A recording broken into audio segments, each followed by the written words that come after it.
For more, Yan Liang joins us from Guizhou in Guangdong Province. She's the Chair Professor of Economics at Willamette University. Great to have you on the show tonight. Now, is China here making the case for free trade with this expo?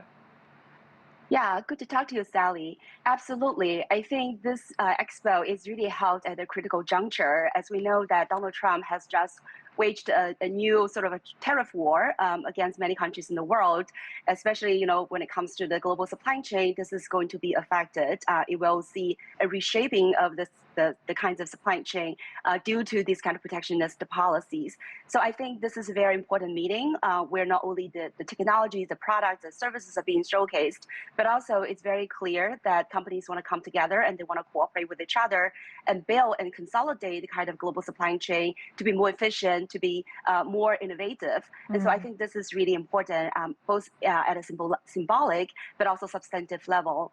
This expo is really very meaningful. And it's very international. Foreign participants have been estimated to represent about 35% of all attendees, with half of that number hailing from the US and Europe. What message does this send, given, as you say, relations among the world's three biggest economies remain so tense, given the global trade uncertainty at the moment? Yeah, that's a great question. So I really think that this optimized that, despite all these geopolitical tensions, I think at the business world, at the ground level, companies wanted to join force. They wanted to cooperate and collaborate with each other. You mentioned, the U.S. firms, including the NVIDIA CEO, Jensen Huang, has been here. He's participating in this expo. And it's very clear, as he mentioned, that China is a very large, very dynamic, and very innovative market.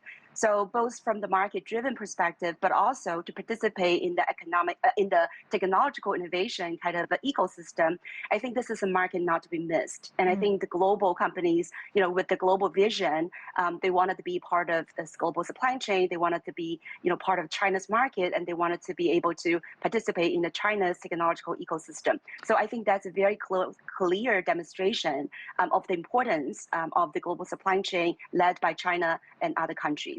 And there's a fair bit of discussion about creating environmentally efficient supply chains. What do green and sustainable supply chains look like?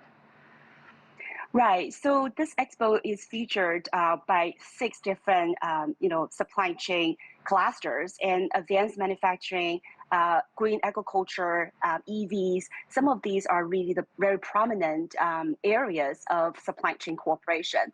So when it comes to, green, I think this could be manifested in many different areas, such as advanced manufacturing. By utilizing AI and automation, it could help to economize materials, reduce energy uses, and so on and so forth. And the EV and storage, battery storage, supply chain, all of this could help to transform and green the transportation system.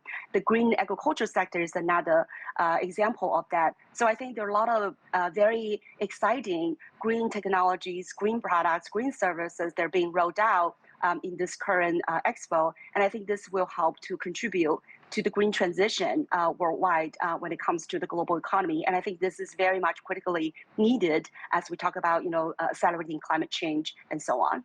And Beijing and Brussels are also scheduled to hold a summit next week to address some of these trade disputes.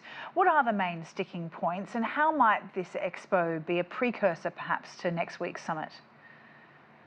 Right. So I think, again, with the United States waging trade war and protectionism and unilateralism, I think it's all the more important for the rest of the world to collaborate and cooperate to uphold multilateral trading system. And I think this is the common interest between China and EU.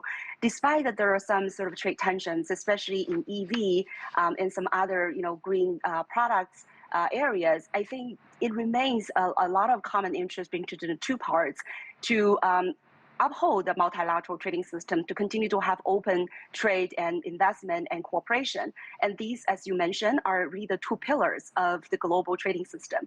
So I think, with all these trade tensions, there's still way for both sides to negotiate. For example, at the EV area, I think instead of having, high tariff war to protect the EU market, I think EU should instead try to cooperate with China, introducing Chinese technologies and investment into their markets. So that way they can help to create jobs, learn the technologies, and grow the market. So I think there are tensions for sure, but trade is not a zero-sum game. And I think with both sides sitting down together, having equal consultation and negotiations, I think a lot of these problems can be resolved. But the key is really to uphold the multilateral system to continue to promote open and free trade. Yan Liang, thank you so much for your time. Thank you.